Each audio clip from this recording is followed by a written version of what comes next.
Welcome et bienvenue to the launch of the Sango project by the Central African Republic. My name is Alexei Jordanov and I have the honor of being your host today. The Central African Republic is in the heart of the African continent, but it's also in the heart of a transformational process which is set to give opportunities to not only its citizens and governments, but to the rest of the world. An environment where the financial system is changing, there is a need to be open, freely accessible to everyone. And this is why the Central African Republic adopted Bitcoin in 2022, followed soon after the Sango project. And this is why we are here today. We invited experts from all over the world to come here and tell you more about what it means for you and me to be part of this journey. So, as a first speaker, let me introduce the President of the Central African Republic, Professor Faustin Archange Touadéra.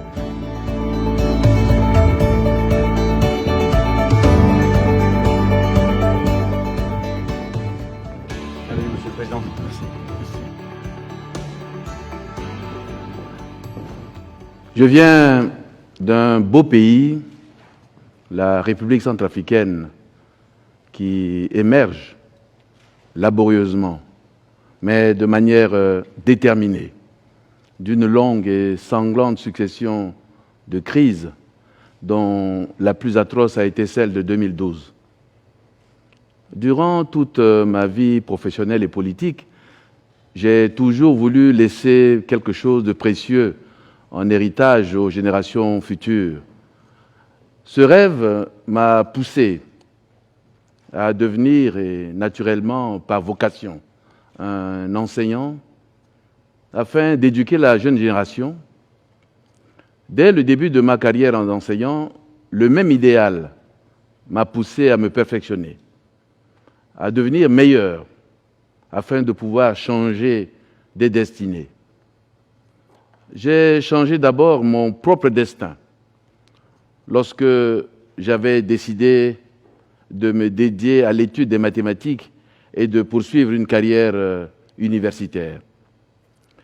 Ma source d'inspiration était la parole du feu président Nelson Mandela, que je cite avec beaucoup de respect. L'éducation est le grand moteur du développement personnel. Grâce à l'éducation, une fille de paysan peut devenir médecin. Un fils de mineur peut devenir patron de mine.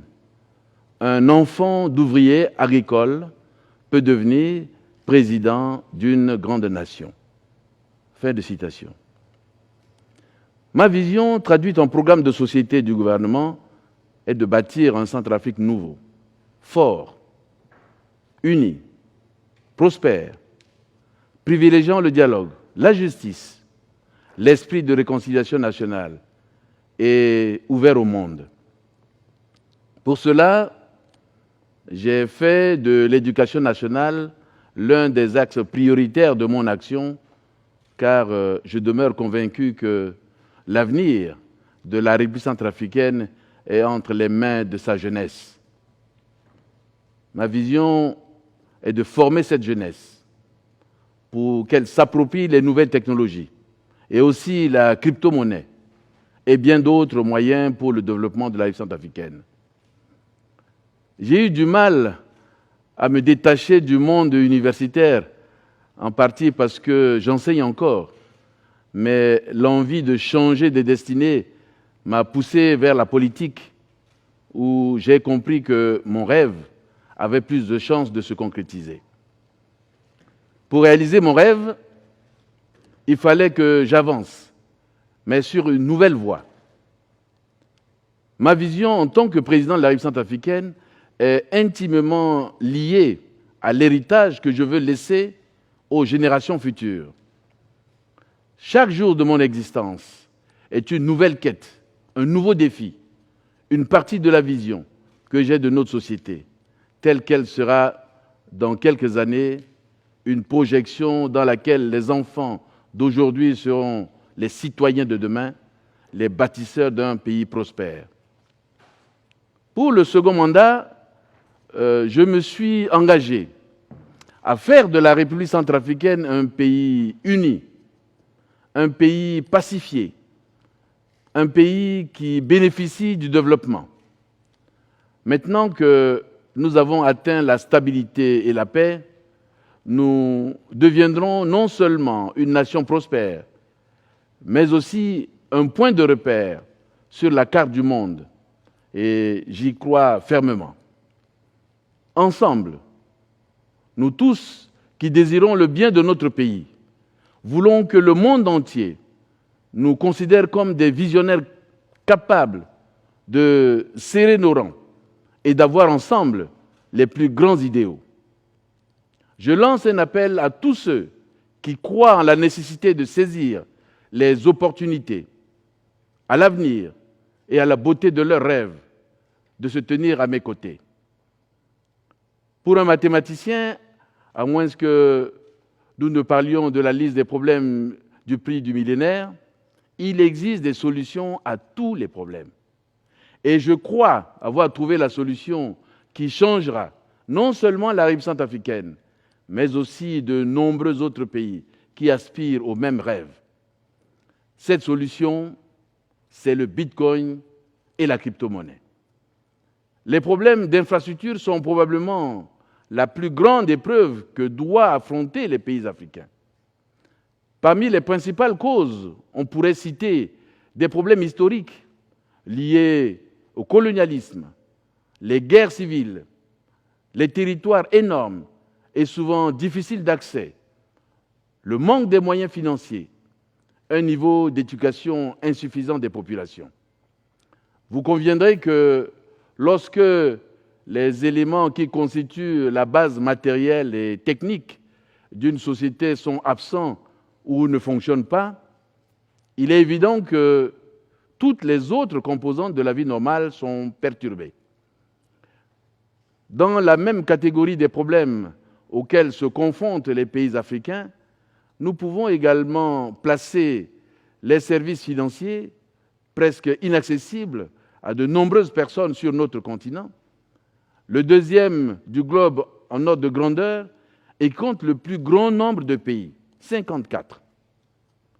Mais comment se rendre dans une banque, ouvrir un compte ou effectuer des transactions si on ne dispose pas d'un guichet, d'une agence bancaire ou de personnel qualifié pour effectuer les opérations financières?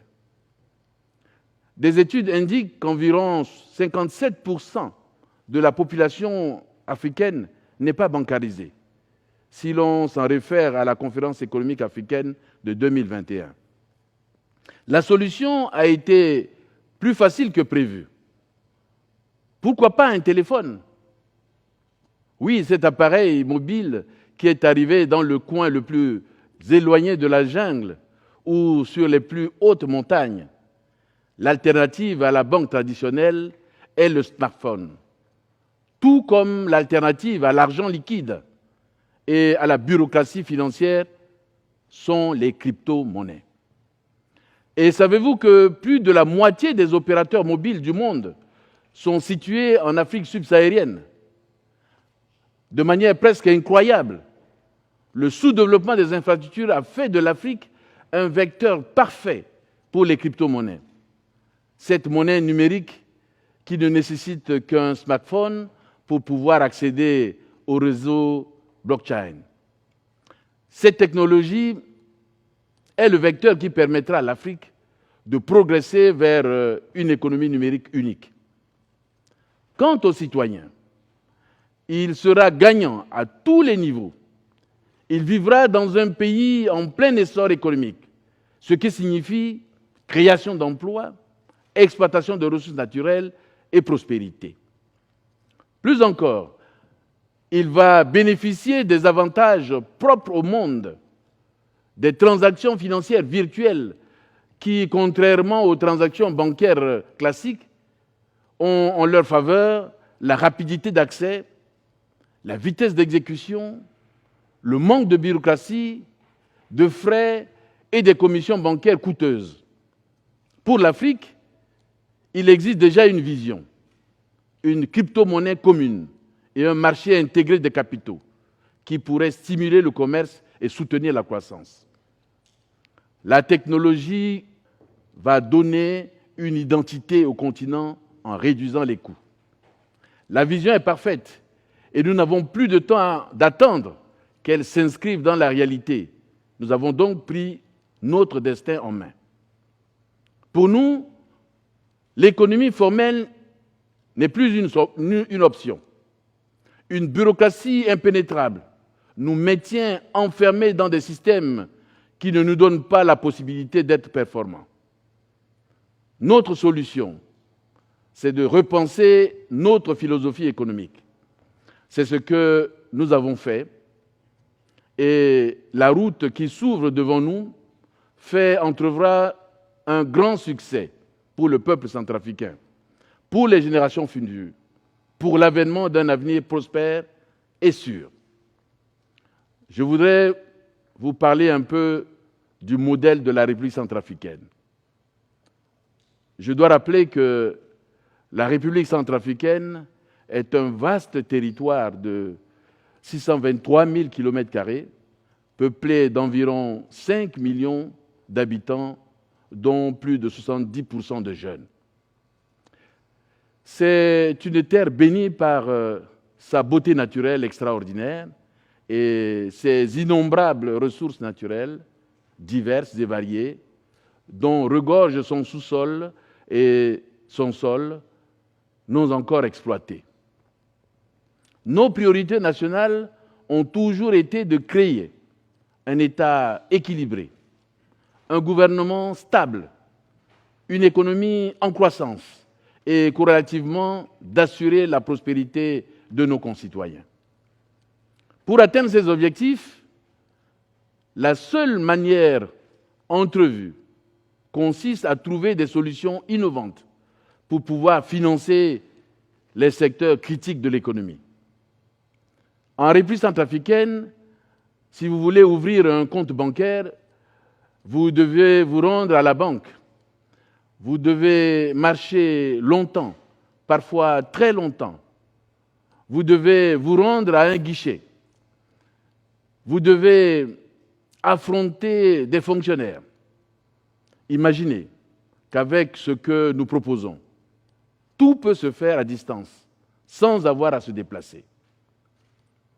Les crypto-monnaies, fonctionnant entièrement en se basant sur la blockchain, tous les frais de transaction sont automatiquement exclus, ce qui aidera les gens à augmenter leur rendement et à investir sans frais supplémentaires. La crypto-monnaie permet aux personnes les plus pauvres de réaliser des investissements sur lesquels elles ont un contrôle. En empêchant toute interférence extérieure dans les investissements, la crypto-monnaie crée des conditions de concurrence équitable pour les riches et les pauvres. Vous vous interrogez certainement sur le point de savoir si un pays où la stabilité financière est fragile, la crypto-monnaie est-elle une solution viable? La réponse est oui. Et pourquoi? Parce qu'elle possède la capacité de mettre fin à la corruption, d'empêcher la discrimination et de prévenir l'inflation. N'est-ce pas là le moyen le plus efficace de mettre fin à la pauvreté dans le monde? N'est-ce pas là la meilleure façon de faire bouger les choses dans notre économie? N'est-ce pas là ainsi que nous l'avons créé, les prémices d'une vie meilleure pour nos concitoyens?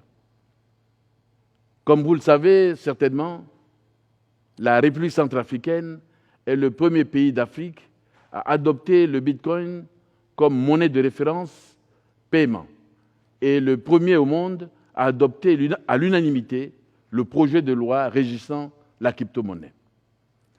Cette nouvelle page de l'histoire de notre nation représente un pas ferme sur la voie qui ouvre d'incroyables opportunités pour la République centrafricaine.